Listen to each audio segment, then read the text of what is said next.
Hi everyone, welcome back to another video and I hope कि last 3 videos में IPOs के बारे में वो आपको सब कुछ पता है and you are very very confident while applying an IPO. And बहुत सारे लोगों को ऐसा लग रहा होगा मेरे बैक पे ये ग्रो एप्लीकेशन का लोगो देख के that this video is sponsored by them, but it's actually not. I want they sponsor me but it's totally fine, but the thing is that I have been using Groww app for quite some time, quite some years, and I have my major mutual funds investment through the Grow application. So in today's video we are going to understand what are mutual funds, what are different types of mutual funds, and why should you go for mutual funds or why should you not go for mutual funds, what are the pros, what are the cons. So we'll discuss every single thing in this video. So without wasting any further time, let's start with the video.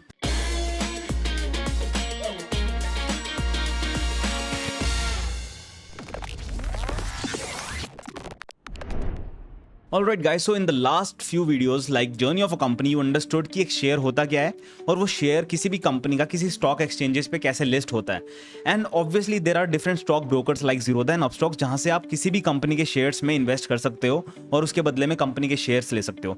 But you should understand one thing कि अगर आपको किसी भी company के shares में पैसा लगाना है, अगर आपको इक्विटी का एक्सपोजर चाहिए, आपको स्टॉक मार्केट का एक्सपोजर चाहिए, तो उसके दो तरीके हैं। One thing can be direct equity investment and the second one is mutual funds. तो डायरेक्ट इक्विटी इन्वेस्टमेंट का क्या मतलब है? You are using the stock brokers like Zerodha and Upstox और वहां पे आप अपना कैपिटल खुद किसी कंपनी के अंदर इन्वेस्ट कर रहे हो। You are doing your own research, you are doing your own efforts, आप अपना खुद का टाइम यूज कर रहे हो, you are tracking the market, you are reading the fundamentals, सारा का सारा एफर्ट, नॉलेज और स्किल आपका है। And you are selecting a company, you are making the entry, और जब भी आपको अपना पैसा उस शेयर में से बाहर निकालना है, that is something which you are doing yourself. तो यहाँ पे कोई भी मिडल मैन या थर्ड पार्टी इन्वॉल्व नहीं है, you are doing everything yourself. But just imagine one thing, या तो आप स्टॉक मार्केट में नए हो तो आपके पास नॉलेज नहीं होगा, and if you have the knowledge तो आपके पास टाइम नहीं है। मान लो आप जॉब कर रहे हो, so you do not have the time to study each and every company और उसको ट्रैक करो कि वो कैसा परफॉर्म कर रही है ईयर ऑन ईयर, और आप किस टाइम उस कंपनी में एंटर करो और किस टाइम एग्जिट करो, ये सारी चीजें ट्रैक करने का आपके पास टाइम नहीं है। So there is this option known as mutual funds, उसके बारे में आज हम बात करने वाले हैं। देयर इज अ प्रोफेशनल और ग्रुप ऑफ प्रोफेशनल्स जिनके पास बहुत ज़्यादा एक्सपीरियंस है, मार्केट में बहुत टाइम से हैं, दे हैव द स्किल, उनको पता है कि कब क्या होने वाला है मार्केट में, they can read the fundamentals and the technicals, and at the same time they have the time. तो अगर उनको जज कर पाते हैं वो मार्केट में कुछ गलत होने वाला है, they will take out the money, और उनको लगता है कि ये बहुत अच्छा टाइम है इन्वेस्ट करने का, they will put in more money into that particular stock. तो ये सारी चीजें करते हैं वो professionals. So suppose there is a group of professionals, और मेरे जैसे और आपके जैसे हजारों लोगों ने अपने 5 लाख रुपए, 10 लाख रुपए, 1 करोड़ रुपए उस म्यूचुअल फंड मैनेजर को दिए हैं। So now what they can do is say that group of professionals will be known as a mutual fund company. अब आपके पैसे उनके पास हैं, दे सिलेक्ट से अ बकेट ऑफ स्टॉक्स, मान लो 30 स्टॉक्स उन्होंने सिलेक्ट किए, और वो पूरा का पूरा कैपिटल, मान लो 100 करोड़ रुपीस आए हैं सभी लोगों से मिला के, तो उस 100 करोड़ रुपीस को वो डिस्ट्रीब्यूट कर देंगे उन 30 कंपनीज के शेयर्स में। And by the end of the year वो बहुत सारे कुछ स्टॉक्स को निकाल लेंगे अपने उन बास्केट में से, कुछ को ऐड करेंगे, किसी में ज़्यादा परसेंटेज देंगे, किसी में कम परसेंटेज शेयर रखेंगे, but at the end of the year they will generate a very good profit and they will distribute the profits with all the people who have invested into that mutual fund. अब simple सी चीज़ है कि अगर 100 रुपये invest करते हो और वो 125 रुपये बनाते हैं उसका, तो वो पूरा का पूरा 25 रुपये आप में डिस्ट्रीब्यूट नहीं कर देंगे। They will keep some amount of it with themselves, जो उनका प्रॉफिट बनेगा उस कंपनी का, म्यूचुअल फंड कंपनी का, and remaining money will be distributed amongst the people. तो ऐसा मान के चलो कि 100 करोड़ में से 125 करोड़ बन जाते हैं by the end of the year. That means they generate 25% returns, which is very very good. तो वो क्या करेंगे कि हम 1% का एक्सपेंस रेशियो लेंगे, सिर्फ 1% का, बाकी 24 करोड़ रुपए का जो प्रॉफिट हुआ है वो हम आप सब में डिस्ट्रीब्यूट कर देंगे। हम कहेंगे ठीक है, हमारे को तो वैसे ही कुछ नहीं आ रहा था या हमारे पास टाइम नहीं था, 24% मिल रहा है, बहुत ही बढ़िया, 1% आप रखो। So this is how mutual funds will earn the money using that expense ratio, जो वो एक कमीशन चार्ज करने वाले हैं आपसे for all the services and the time that they are devoting to you, and at the same time वो एक आपको बहुत अच्छा रिटर्न जनरेट करके देंगे। So this is what mutual fund is. आप अपना पैसा एक कंपनी को दे रहे हो जहां पे बहुत सारे प्रोफेशनल्स हैं, they are generating very good returns, और at the end of the year they will give you the returns, right. So this is the whole idea. और अभी जो मैंने एग्जांपल लिया, it is an example of an equity mutual funds. तो mutual funds बहुत तरह के होते हैं और बहुत टाइप्स के होते हैं, जिसको भी हम अभी डिस्कस करने वाले हैं। Now before we get deeper into the types of mutual funds, एक चीज आप स्क्रीन पे देखो कि यहाँ पे बहुत सारे म्यूचुअल फंड्स लिस्टेड हैं और सभी के आगे एक वर्ड लिखा हुआ है डायरेक्ट। सो एक चीज समझना बहुत जरूरी है कि डायरेक्ट और इनडायरेक्ट म्यूचुअल फंड्स क्या हैं। डायरेक्ट म्यूचुअल फंड्स का मतलब है कि आप डायरेक्टली अपना पैसा किसी भी थ्रू सीधा एक म्यूचुअल फंड कंपनी में लगा रहे हो। For example in this case हम जो भी एप्लीकेशन यूज करने वाले हैं विच इज ग्रो एप्लीकेशन, जो कोई भी कमीशन चार्ज नहीं करता है to invest your money into the mutual funds. तो ये हो गया direct investment without any commission, without any brokerage, without any additional charges. अगर आप म्यूचुअल फंड्स में पैसा इन्वेस्ट कर पा रहे हो, that is direct mutual fund investment. तो ये वर्ड बहुत जरूरी है और यहाँ पे हर एक म्यूचुअल फंड के आगे डायरेक्ट इसीलिए लिखा है बिकॉज अगर आप इन्वेस्टमेंट कर रहे हो तो कोई भी एक ऐसा इंसान नहीं है अपार्ट फ्रॉम म्यूचुअल फंड जो इसमें कमीशन लेने वाला है, not even grow app. Now I hope everyone is clear with this term direct. But indirect का मतलब क्या होता? सो जस्ट अंडरस्टैंड दिस थिंग। बहुत सारे म्यूचुअल फंड्स होंगे जिनका खुद का एक सेल्स फोर्स होगा, वो चाहेंगे कि उनकी मार्केटिंग हो, उनका प्रमोशन हो और बहुत सारे लोग उनके म्यूचुअल फंड में पैसा डालें, क्योंकि जितना ज़्यादा लोग उनके म्यूचुअल फंड्स में पैसा डालेंगे उतना ज़्यादा वो कमीशन चार्ज कर सकते हैं। सो जस्ट अंडरस्टैंड दिस थिंग कि मार्केट में बहुत सारे डीलर्स, ब्रोकर्स और सेल्स पर्सन हैं जो आपके पास आएंगे और बोलेंगे कि that please invest into this particular mutual fund और इसके बदले में आपको बहुत अच्छा रिटर्न मिलेगा एंड इफ यू वांट हम आपके लिए इस पैसा इन्वेस्ट भी कर देंगे। And we know how simple it is. किसी म्यूचुअल फंड में इन्वेस्ट करना बहुत ही ईजी है और ट्रस्ट मी सिलेक्ट करना भी बहुत मुश्किल नहीं है, जो हम नेक्स्ट वीडियो में पढ़ेंगे। But what these guys will do is they will charge some commission from you. वो कहेंगे कि ठीक है हम सारा का सारा प्रोसेस मैनेज करेंगे बट हमें आपके जो भी आप इन्वेस्ट कर रहे हो उसका 5% दे देना या 3%, it depends from broker to broker और डीलर टू डीलर। बट मैं बिल्कुल भी इस हक में नहीं हूँ कि हम उनको एक भी पैसा दें, क्योंकि ये खुद से किया जा सकता है। एंड ट्रस्ट मी आगे आने वाले टाइम में ये 5% भी बहुत बड़ा हो जाएगा if you do the compounding. और ये ऐसा करते क्यों हैं? Because these mutual fund companies they give them high perks for this thing. तो अगर एक से ब्रोकर है, एक डीलर है, वो एक म्यूचुअल फंड कंपनी किसी भी इंसान को चिपकाता है, see simple thing is that उनको बहुत अच्छे पर्क्स मिलेंगे। They will get say foreign vacations, they will get so much money, they will get some bonuses. तो इसीलिए वो ब्रोकर्स उस पर्टिकुलर म्यूचुअल फंड को रिकमेंड करते हैं। And you will be surprise to know that these mutual funds are permitted to charge you some sales and marketing fees which is known as 12B1 fees and it is cap to 1%। तो ये सारा का सारा जो ये 1% से generated amount होगा, ये अपनी मार्केटिंग में इन सेल्स पीपल को, इन ब्रोकर्स को, इन डीलर्स को देने में यूज करते हैं और ये बहुत बड़ा अमाउंट बनता है। And now that you know that जो भी आप डीलर्स या ब्रोकर्स आपके पास आ रहे हैं कि इस म्यूचुअल फंड में इन्वेस्ट करो, they are not coming to you ताकि आप बहुत अच्छा रिटर्न जनरेट करो, but they are trying to promote that mutual fund. तो सिंपल है, हमारा मतलब है अच्छा रिटर्न जनरेट करने से, तो हम खुद ही अपना म्यूचुअल फंड सिलेक्ट करेंगे और खुद ही उसमें इन्वेस्ट करेंगे। Now let's talk about different types of mutual funds. For example the first category equity mutual funds. So as the name suggest कि ये जो म्यूचुअल फंड्स है, जितना भी पैसा इनके पास आएगा, they have only one option to invest all the money in, that is the equity और द स्टॉक मार्केट। वो किसी और एसेट में लाइक डेट इंस्ट्रूमेंट्स में या कहीं और इन्वेस्ट नहीं कर सकते। They can only invest into the equity and it is simple that it is high risk high returns and it's simple that if the market is doing well, if the stock market is performing well, mutual funds will give you good returns. If the market is down, mutual funds cannot do anything. And within the equity mutual funds, you have different classifications, different categories, जिसके बारे में हम discuss करेंगे. So for example, the first category is active and passive mutual funds. So इनका मतलब क्या है? Now it's very easy to understand what are active and passive mutual funds. As the name suggests, active mutual funds के जो fund manager रहने वाले हैं, they are going to be very very active. Active in terms of stock selection. ऐसा नहीं है कि सिर्फ निफ्टी 50 की जो पहली 50 कंपनीज हैं उसमें सीधा अपना पैसा इन्वेस्ट कर दिया. No, they are going to be very very selective. ऐसा हो सकता है कि निफ्टी 50 की 20 कंपनीज उठा ली और 10 कंपनीज निफ्टी 50 के बाहर की हैं जिनमें उनको लगता है कि बहुत अच्छा फ्यूचर है, बहुत अच्छा रिटर्न दे सकता है आने वाले टाइम में. Second thing, they are going to be very very selective on what percentage to allot to which share. ऐसा नहीं होगा कि सभी शेयर्स को सिर्फ 5% दे दिया, या ऐसा बिल्कुल नहीं होगा कि सबको से 10% दे दिया. It's going to be, they are going to be very very selective कि ये कंपनी सबसे अच्छा परफॉर्म कर सकती है, इसको मैं 15% देना चाहता हूं अपने टोटल शेयर का.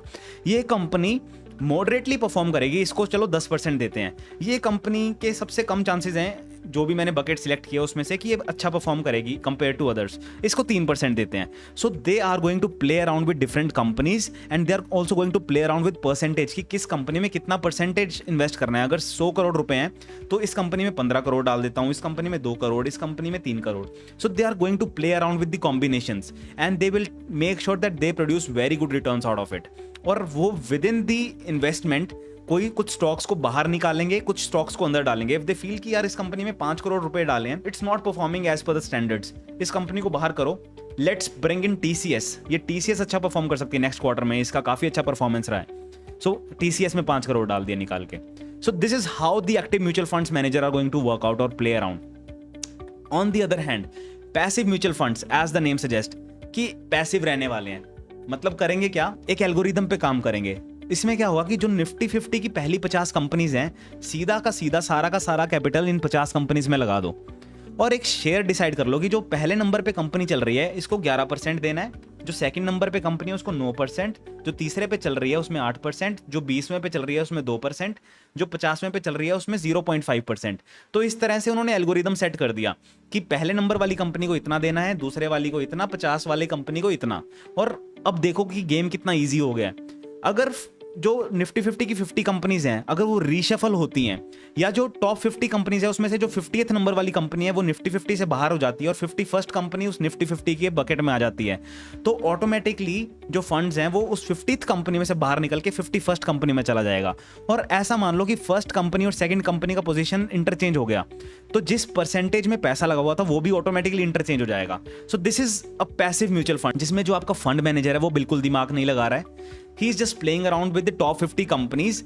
और जैसे जैसे कंपनी की रैंकिंग है निफ्टी 50 में वैसा वैसा परसेंटेज उसको मिल रहा है। अगर सबसे टॉप की कंपनी है तो हाई परसेंटेज इन्वेस्टेड, अगर सबसे नीचे की कंपनी है तो लो परसेंटेज इन्वेस्टेड। और एक एग्जांपल देता हूं, on the screen you can C UTI index mutual fund. तो जो ये इनएक्टिव या फिर जो पैसिव म्यूचुअल फंड्स होते हैं इनको इंडेक्स म्यूचुअल फंड्स भी आप बोल सकते हो। And now let's take this example, इस म्यूचुअल फंड को देखते हैं, UTI Nifty 50 index fund direct growth. अब डायरेक्ट का मतलब आपको पता है, UTI is the name of the company, Nifty 50 index मतलब जो निफ्टी 50 की कंपनीज हैं उसी में पैसा लगेगा, और इंडेक्स फंड का मतलब है कि जो हायर कंपनी है उसमें उतना परसेंटेज और जो लोअर कंपनी है उसमें low percentage. And if you just look at the screen, इसकी होल्डिंग्स देखें हम, सो होल्डिंग्स में यू कैन सी कि Reliance is the first company जिसमें 11.7% एलोकेशन जाने वाला है। तो अगर 100 करोड़ आए तो उसका 100 करोड़ का 11.7% रिलायंस में इन्वेस्ट होगा। एंड सिमिलरली जो सेकंड कंपनी आती है हमारी निफ्टी 50 में, which is the second biggest company, HDFC bank, उसमें जा रहा है 8.4%। The third biggest company in the Nifty 50 which is ICICI bank, उसमें 7.9%, सिमिलरली इन्फोसिस में 7%, एचडीएफसी में 5.7%, टीसीएस में 4.3%, कोटक महिंद्रा में 3.6%। तो जैसे जैसे आप नीचे कंपनी की रैंकिंग में जा रहे हो वैसे वैसे आप देख रहे हो कि परसेंटेज कम होता जा रहा है। Now it's very very easy कि अगर किसी दिन एचडीएफसी बैंक रिप्लेस कर ले या इंटरचेंज कर ले अपनी पोजीशन रिलायंस के अंदर, तो यूटीआई म्यूचुअल फंड क्या करने वाला है, they are going to allot 11.7% to HDFC Bank and 8.4% to Reliance. And then comes the next bucket under equity mutual funds, which is sectoral और thematic mutual funds, जिसमें आप एक particular sector को target करके उसमें invest कर सकते हो। For example, here on the screen you have a different list, जहाँ पे you will find ICICI के technology mutual fund में आप invest कर सकते हो, टाटा के digital India mutual fund में आप invest कर सकते हो, Quant के infrastructure mutual fund में आप invest कर सकते हो, SBI के banking and finance services में आप invest कर सकते हो। So आप कोई भी एक particular थीम सिलेक्ट करके उसमें इन्वेस्ट कर सकते हो। फॉर एग्जांपल आप कहते हो कि यार मुझे बहुत अच्छा एनालिसिस करना आता है, I can do every single thing, और मैं खुद से पैसा इन्वेस्ट कर सकता हूं, but when it comes to the banking system तो मुझे नहीं पता कि बैंक्स को कैसे स्टडी करते हैं और कौन सा बैंक में इन्वेस्ट करना मेरे लिए बेस्ट रहेगा। So in that case what you can do is कि सारे इन्वेस्टमेंट आप अपने डायरेक्ट इक्विटी इन्वेस्टमेंट से करो। दैट मीन्स एनर्जी सेक्टर में खुद से पैसा लगाओ, फार्मा सेक्टर में खुद से पैसा लगाओ, हर सेक्टर के स्टॉक्स में खुद से you invest using Zerodha hub stocks और कोई भी एप्लीकेशन, बट बैंकिंग सेक्टर के म्यूचुअल फंड्स में पैसा लगा दो। So what it means is कि जो म्यूचुअल फंड्स के एक्सपर्ट्स हैं they will select a bank for you, they will invest into that sector और उस सेक्टर का एक्सपोजर भी आपको मिल जाएगा। So that is how the thematic and sectoral mutual funds help you. Next bucket can be the mutual funds which invest into different companies based on their market capitalization. तो इसमें 3 simple segregations हम कर सकते हैं। पहला mutual fund जो large cap companies में पैसे लगाता है, सेकंड म्यूचुअल फंड्स जो मिड कैप कंपनीज में पैसा लगाता है, and the third type of mutual funds जो स्मॉल कैप कंपनीज में पैसा लगाता है। Now what is the basic difference between this large, mid and small cap? So जिस कंपनी का मार्केट कैपिटलाइजेशन 20,000 करोड़ से बड़ा है उनको बोलते हैं लार्ज कैप कंपनीज। जिन कंपनीज का मार्केट कैपिटलाइजेशन 5,000 से 20,000 करोड़ के बीच में है उनको बोलते हैं मिड कैप कंपनीज, और जिनका मार्केट कैपिटलाइजेशन 5,000 करोड़ से नीचे है उनको बोलते हैं small cap companies. So for example Reliance का go check out the market capitalisation, you will find that it is a large cap company, right. और मार्केट कैपिटलाइजेशन का मतलब क्या है we will understand in the upcoming videos, but for a matter of fact you can just multiply the current market price with the total number of shares, you will get the market capitalisation, right? So this is how it is, and you will see one very good graph which will help you understand these 3 categories. So I'm just pulling this on the screen. So I have selected 3 mutual fund companies. The first one is Axis Blue Chip Fund Direct Plan Growth, which is a large cap company. Second one is Axis Mid Cap Direct Plan Growth, which is a mid cap company. And X is small cap fund direct growth, which is a small cap company. तो जो पहली company है which is investing into the large cap companies only, second one in the mid caps only, and the third one is in the small caps only. And इस graph में आपको इनका growth दिखेगा कि कैसे रिटर्न्स जनरेट किए in mutual fund companies ने. And you can clearly see कि जो स्मॉल कैप कंपनीज हैं ये बहुत ही जल्दी बहुत ज्यादा वॉलेटाइल हैं, और जब भी मार्केट में कोई नेगेटिव सेंटिमेंट्स होते हैं, फॉर एग्जांपल कोविड के टाइम पे यू सी कि बहुत ही ज्यादा डिप आया था स्मॉल कैप्स में, but when the market conditions are right और सब कुछ बढ़िया चल रहा होता है तो बहुत ज्यादा रिकवरी, और सबसे जल्दी रिकवरी भी इन्हीं में आती है. And they sometimes then tend to out perform the mid cap and the large cap. So just understand this thing, जो लार्ज कैप कंपनीज रहेंगी they will be comparatively safer and they will generate say of lesser return. Similarly अगर आप small cap की तरफ जाएंगे, it's riskier, but again with higher risk you will get higher returns. And you can definitely see that thing in the graph कि जब भी एक negative sentiment like कोविड-19 हमने देखा, बहुत ज्यादा बड़ा डिप है इस येलो लाइन के अंदर compare to the blue and the purple line. Similarly जब रिकवरी हो रही थी यू कैन सी कि एक टाइम पे स्मॉल कैप्स ने आउट परफॉर्म करना शुरू कर दिया था mid cap and large cap को. So this is the thing, आप अपने स्मॉल मिड और लार्ज कैप के बेसिस पे भी डिफरेंट कंपनीज में इन्वेस्ट कर सकते हो. For example you want to play very very safe, आप कहते हो कि जो कंपनीज एस्टेब्लिश हो चुकी हैं, for example Reliance, HDFC bank, ICICI bank, जो भी टॉप कंपनीज हैं मुझे उसी में पैसा लगाना है, so you go for the large cap investment. अगर आप कह रहे हो कि मेरे को थोड़ा खतरनाक खिलाड़ी बनना है, मुझे चाहिए कि थोड़ा ज्यादा मैं रिटर्न जनरेट कर पाऊं, so you go for the small cap. But again, within the mutual funds also, it's very important that you diversify. Now, the next category of mutual funds is debt mutual funds, जो debt instruments में invest करते हैं, such as bonds. And these are the units which are issued by the government or the company. And these are called the fixed return instruments, जो कि एक fixed return देते हैं. So if you talk about SGB, sovereign gold bonds, इसका पता है हमें yearly 2.5% का interest आता है, and it comes twice a year. Like 1.25 every 6 months. Second thing, it can be the commercial papers, then comes the treasury bills, and then comes the certificate of deposit. So बहुत सारे तरह के bonds होते हैं. And it's not that it is 100% safe. For example, equity के case में हमें पता है it's definitely risky, but debt instruments भी 100% safe नहीं है. For example, you invest into the commercial papers of a company which is bankrupt और उसने अपना commercial paper निकाला है. So उस केस में you have lost your money. तो वहां पे फिर से एक रिस्क रहेगा हमेशा. तो ऐसा बिल्कुल नहीं है कि ये 100% सेफ है, but yes it is way safer than equity mutual funds, but इसके रिटर्न्स भी काफी कम रहने वाले हैं. So I just show you one of the example of debt mutual fund. Now one of the examples of such mutual funds, HDFC short term debt fund direct plan growth. So these mutual funds only invest into the debt instruments, and if you look at the returns, it's, अगर मैं 3 साल का इनका data देखूं तो it has given me a CAGR of 6.63%, which is very very low. Like it's approximately slightly higher than FDs or comparable to FDs, but again these are going to be way safer when it comes to the equity market या फिर equity mutual fund से compare करोगे, but returns भी आपको वैसे ही मिलेंगे. So these are debt instruments. Now within the debt mutual funds एक बहुत ही प्यारी कैटेगरी है जिसको बोलते हैं liquid mutual funds, जो आपको ऐसी फैसिलिटी प्रोवाइड करती है कि आप इसमें इन्वेस्टमेंट करने के एक दिन बाद भी पैसा बाहर निकाल सकते हो, एंड एट मैक्स आप अपना पैसा यहाँ पे 91 डेज तक रख सकते हो. So just think of it, ये बहुत ही ज्यादा सेफ है even when you have such a small duration. क्योंकि अगर आप इक्विटी म्यूचुअल फंड्स में जाओगे, इक्विटी में आप इन्वेस्ट करोगे तो आपको नहीं पता 3 महीने के बाद क्या कहानी रहने वाली है, बट यहाँ पे आपको कुछ अच्छे रिटर्न्स मिल सकते हैं आपके पैसे को, जो कि आप अपने अकाउंट में रखने वाले थे. So instead of keeping it in account, आप लिक्विड म्यूचुअल फंड्स में रखो, और जब भी आपको पैसे चाहिए आप इसमें इजीली रिडीम कर सकते हो, एंड बहुत अच्छे रिटर्न्स मिलते हैं. I will give you just one quick example. So if you go to the Quant liquid direct plan growth, so this is something which I am checking out on Groww app.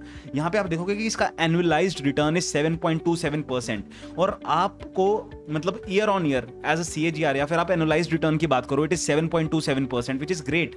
FDs में भी नहीं मिलता यार इतना return. And just think of it कि आप अपना पैसा कभी भी निकाल सकते हो, 1 दिन, 2 दिन, 6 दिन, 1 हफ्ते, 2 हफ्ते, और एट मैक्स 91 डेज तक आप यहाँ रख सकते हो. और ये अपना कैपिटल कहाँ इन्वेस्ट करते हैं, जो ये म्यूचुअल फंड्स हैं, अगेन डेट्स में, बॉन्ड्स में, सिक्योरिटीज में. और ऐसा नहीं कि सारा का सारा इन्वेस्ट कर देते हैं, they also keep some of it in cash. So for example इस म्यूचुअल फंड की मैं बात करूं तो ये 84.8% डेट में रख रहे हैं एंड 15.2% कैश में. सो कैश में रखना बहुत जरूरी है ऐसे म्यूचुअल फंड को, जहां पे लोग कभी भी पैसा निकाल सकते हैं, there is no lock in period. But obviously आप जितना जल्दी पैसा निकालोगे, अगर आपने इन्वेस्ट करने के 1 दिन बाद पैसा निकाला है तो आपको ज्यादा चार्जेस पे करने पड़ेंगे. जितना लंबा आप होल्ड करोगे उतने कम चार्जेस देने पड़ेंगे. So this is something which is very important, and this is something which you should definitely check out. So the next category और the next type of mutual funds are hybrid mutual funds. And hybrid, as the name suggests, it is a combination of equity and debt mutual funds. तो इसमें इनका proportion कुछ भी हो सकता है। It can B that 70% ये stock market में इन्वेस्ट करने वाले हैं, 30% into the debt instruments, so it will be an equity heavy hybrid fund. Similarly ऐसा हो सकता है कि 70% ये डेट इंस्ट्रूमेंट्स में इन्वेस्ट करें और 30% स्टॉक मार्केट में, so it's gonna be debt heavy mutual fund, या 50-50 भी रह सकता है। So it can be anything, but hybrid fund का मतलब आपको समझ आना चाहिए that it is a combination of both the equity market investments plus the debt instrument investments. तो ये वाले म्यूचुअल फंड्स डाइवर्सिफाई करने वाले हैं, and you can see some of the examples. For example this is SBI equity hybrid fund direct plan growth, और अब ये hybrid fund है, that means it's going to invest into the debt instrument as well, plus ये stock market में भी invest करने वाले हैं। So let's just go and check out the holdings for them. सबसे पहले इन्होंने GOI में इन्वेस्ट किया, which is from the sovereign sector, and they have given 8.1%, so this is the debt sector. Second one, ICICI Bank में इन्होंने 6.4% दिया, that is coming from the stock markets. So you can see there is a combination immediately. So this is how the hybrid mutual funds function. It's a combination. And now we are going to talk about the last category of mutual funds, which is solution oriented mutual funds. तो इसमें क्या रहता है? There are different types of solutions that they are trying to offer you. For example, आप पैसा इकट्ठा कर रहे हो for your child marriage, or you are say investing into this mutual fund for your child's education. तो यहाँ पे mutual fund manager को एक हेल्प मिलती है दैट दे नो कि ये इंसान जो है कितने टाइम बाद अपना पैसा निकालने के बारे में सोचेगा। For example if you are investing into this mutual fund for your child's marriage, so उसको पता है कि आज से 5-7 साल बाद ही जाके ये पैसे निकालने वाला है। So he will plan his investments, और वो उसी तरह से अपने स्टॉक्स सिलेक्ट करेगा ताकि 7 ईयर्स पीरियड में वो एक आपको बहुत अच्छा रिटर्न जनरेट करके दे सके। सो this is something which you can also plan out कि अगर आपको अपने चाइल्ड के लिए, उनके एजुकेशन के लिए, उनकी मैरिज के लिए एक प्लान बनाना है, you can definitely go and check out the solution oriented mutual funds. So these are the categories of mutual funds which you should ideally know before you get into mutual funds. So I hope by the end of this video you know what are mutual funds and what are the different types of mutual funds. And in the next part of the video we will understand how do you select mutual funds. We will also understand what are the ways of saving taxes using mutual funds, and at the same time what are lump sum and SIPs. So all this in the next video. So if you want to understand all these concepts, just make sure that you subscribe our channel for the next videos. And thank you so much guys for joining me in this video. Just give us a thumbs up, write a comment for us, and I'll see you in the next video. Take care. Bye bye.